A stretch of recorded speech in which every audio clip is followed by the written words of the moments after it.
अमर, माझ्याकडून तुझ्या या म्हाताऱ्या आईची सेवा होणार नाही, म्हणून एकतर तुला तुझ्या आईला निवडावी लागेल किंवा मला.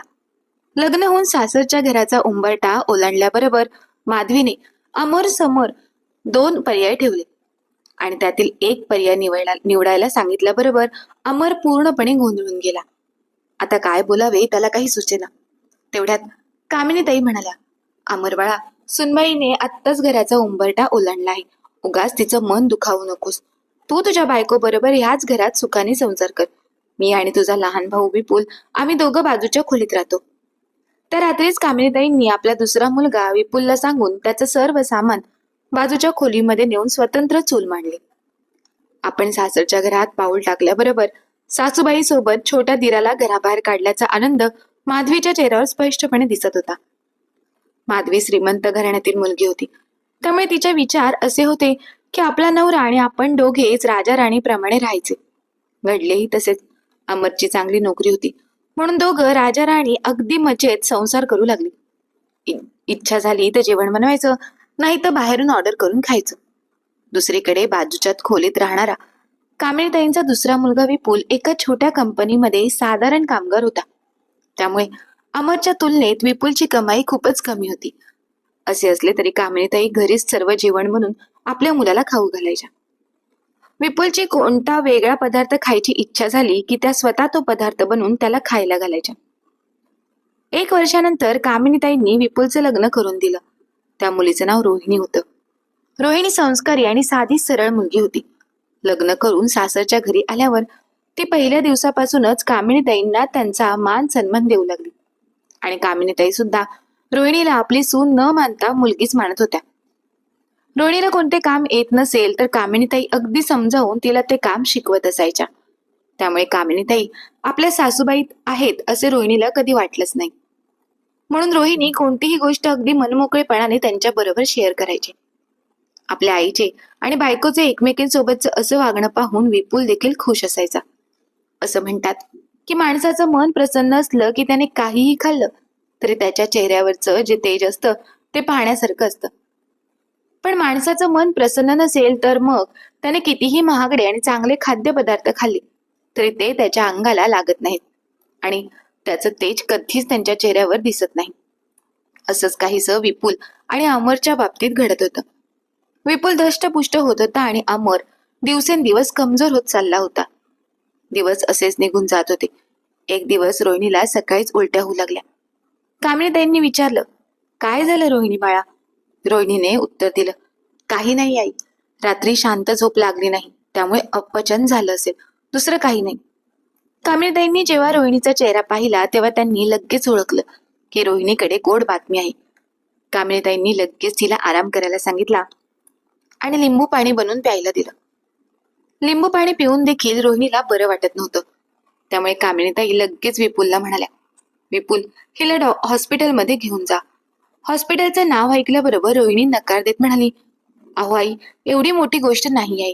अपचनाचा त्रास आहे, थोडा वेळ मळमळ होत राहील, पण त्यानंतर मला बरं वाटेल. कामिनीताईंनी तिचे काहीही ऐकून न घेता त्या स्वतः विपुलला सोबत घेऊन रोहिणीला घेऊन हॉस्पिटलमध्ये गेल्या. तिथे डॉक्टरांनी रोहिणीची तपासणी करून विपुलला आत बोलावून घेतलं आणि म्हणाले, तुमच्यासाठी खूप आनंदाची बातमी आहे. तुम्ही बाबा होणार आहात. काही क्षण विपुल शांतच राहिला. आपण बाबा होणार आहोत या गोष्टीवर त्याचा विश्वासच बसत नव्हता. पण थोड्याच वेळात डॉक्टरांनी रोहिणीच्या तपासणीचे रिपोर्ट विपुलच्या हातात दिले आणि म्हणाले, तुमचा माझ्या बोलण्यावर विश्वास नाही ना, मग हे रिपोर्ट्स बघा. रिपोर्ट्स पाहताच विपुलचा आनंद गगनात मावेनासा झाला. त्या दिवसापासून घरातील सर्वजण रोहिणीची खूप काळजी घेऊ लागले. ती सतत आनंदात कशी राहील याचाच विचार कामिनीताई आणि विपुल करत असायचे. त्यामुळे रोहिणीला वाटायचं, अरे, यापेक्षा वेगळं सुख कोणतं असतं? असं सुख प्रत्येक सासरवासनीच्या आयुष्यात यावं. सुख हे पैशांनी मिळत नसतं, त्यासाठी घरातील वातावरण आनंदी आणि उत्साही असावं लागतं. पण हे सर्व तेव्हाच घडतं जेव्हा घरातील सर्व माणसे मनापासून एकमेकांची काळजी घेऊन सतत कुटुंबाच्या हिताचा, सुखाचा विचार करत कोणाविषयीही मनात कटुता न ठेवता एकमेकांना आनंदी ठेवण्यासाठी झटतात. असेच रोहिणीचे 9 महिने कसे गेले कोणाला समजलंच नाही. 9 महिन्यांनी रोहिणीने एका गोंडस आणि सुदृढ बाळाला जन्म दिला. त्या बाळाचं नाव यश ठेवण्यात आले आणि सर्वांनी त्याच्या नामकरण विधीच्या दिवशी प्रार्थना केली की या बाळाला त्याच्या आयुष्यात प्रत्येक गोष्टीत नावाप्रमाणे यश मिळो. यश हळूहळू मोठा होत होता. जेव्हा तो 1 वर्षाचा झाला तेव्हा उभा राहून चालण्याचा प्रयत्न करू लागला. असा प्रयत्न करत असताना तो तोल जाऊन पडला. त्यामध्ये त्याच्या डोक्याला दुखापत झाली. त्यावेळी रोहिणी एकटीच घरी होती.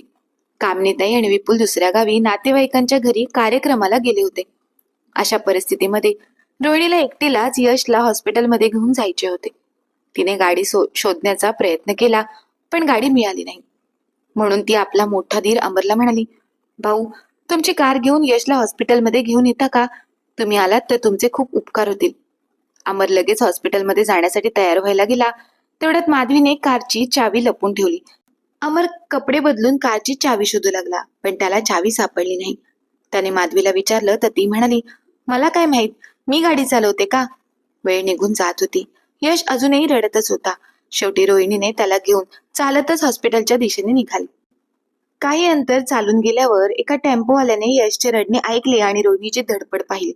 म्हणून त्याने टेम्पो थांबवून रोहिणीला तिच्या बाळासहित हॉस्पिटलपर्यंत सोडले. रोहिणीने त्या ड्रायव्हरचे आभार मानले आणि यशला घेऊन पटकन हॉस्पिटलमध्ये गेला.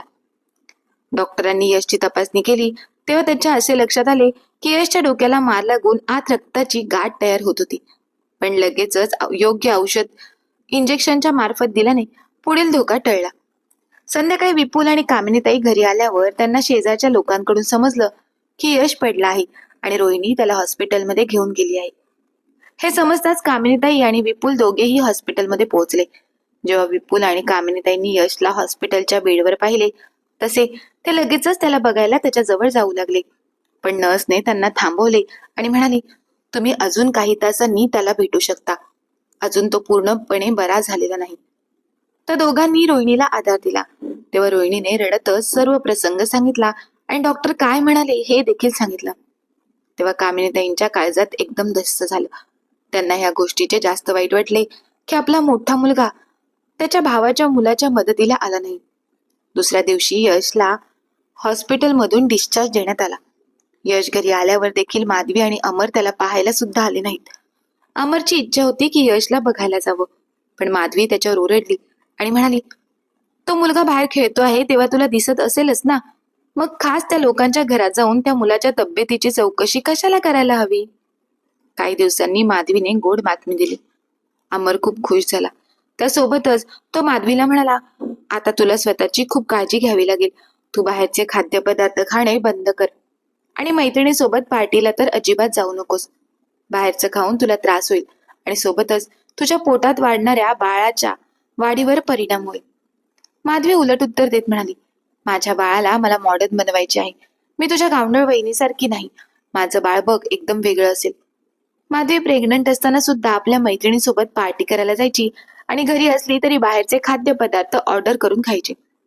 एकदा डॉक्टरांनी सांगितलं सुद्धा की तुम्ही पौष्टिक खाद्यपदार्थ खा. तुमच्या बाळाचं वजन आपल्याला हवं त्या प्रमाणात वाढत नाही.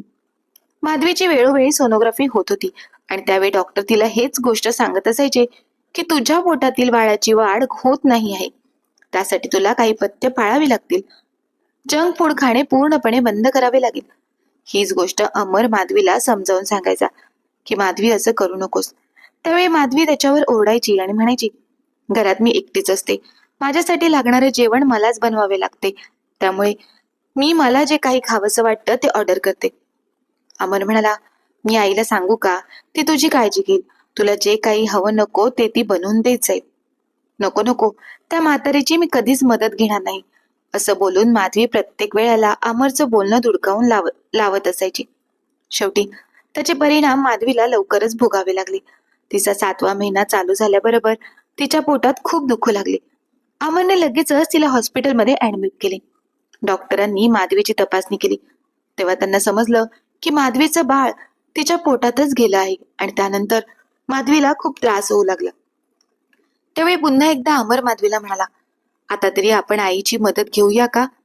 माधवीने विचार केला, आजपर्यंत मी माझ्या सासूबाईंचा तिरस्कारच करत आली आहे आणि मी माझ्या मनाला येईल तसं वागत आली आहे. अशा वागण्याने त्यांचे नाही तर माझेच नुकसान होत आले आहे.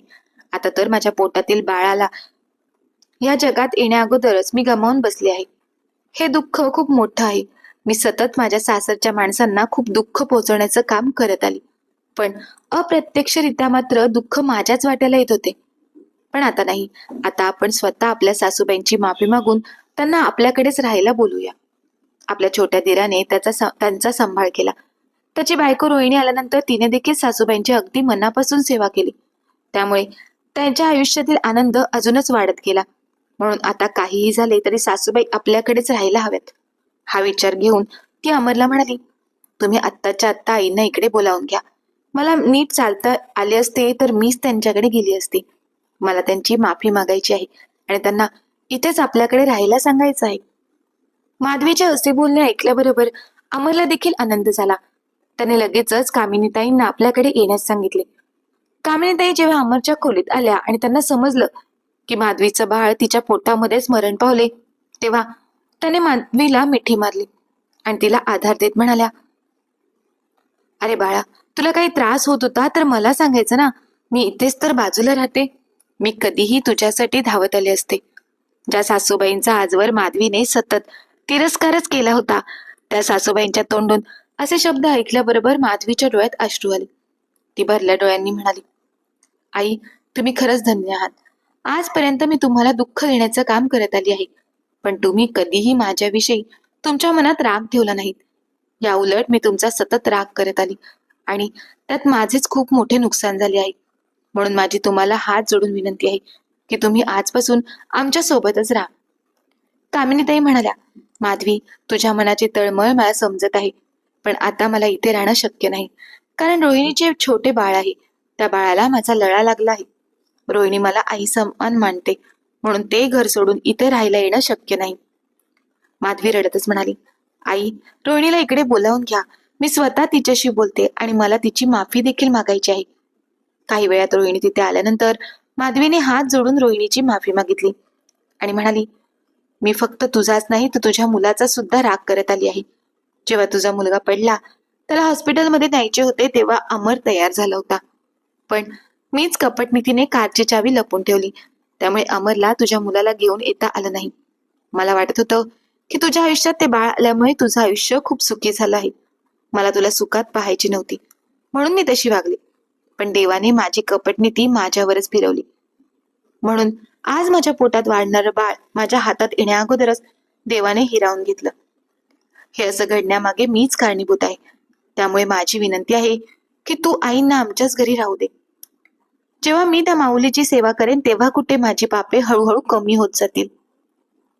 माधवीचे असे बोलणे ऐकल्यानंतर रोहिणी म्हणाली, वहिनी, तुमचे म्हणणे अगदी योग्य आहे, परंतु आईंची सेवा करण्याची संधी आम्हाला सुद्धा मिळायला हवी. त्यामुळे आई आमच्याकडेच राहतील, परंतु त्यांना जेव्हा वाटेल तेव्हा त्या तुमच्याकडे सुद्धा येतील.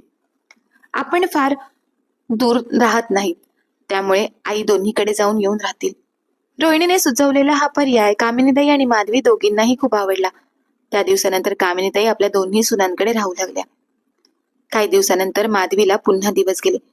यावेळी मात्र कामिनीताई आणि रोहिणीने तिची योग्य काळजी घेतली. अगदी 9 महिने तिला काही हवं नको तर सर्व गोष्टी त्या दोघींनी तिच्यासाठी केल्या आणि त्या 9 महिन्यांमध्ये घरातील वातावरण नेहमी कसं आनंदी राहील याचा देखील विचार केला. 9 महिन्यांनी माधवीने एका गोंडस मुलीला जन्म दिला. आता कामिनीताईंना एक नातू आणि एक नात मिळाली होती. त्यांना आता आपलं कुटुंब पूर्ण झाल्यासारखं वाटत होतं. त्या घरामध्ये लक्ष्मीच्या पावलांनी माधवीची मुलगी आल्याबरोबर घरातील उत्साहामध्ये अजूनच वाढ झाली आणि सर्वजण रोहिणीचा मुलगा आणि माधवीची मुलगी त्या दोन्ही छोट्या मुलांचं खूप लाड करू लागले.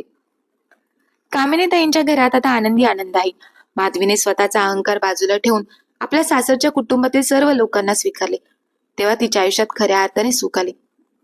तर मित्र आणि मैत्रिणींनो, कुटुंबातील व्यक्तींना सोबत घेऊन राहणे त्यातच खरा आनंद आहे का, याविषयी आपलं काय मत आहे ते आम्हाला कमेंट बॉक्समध्ये कमेंट करून नक्की कळवा.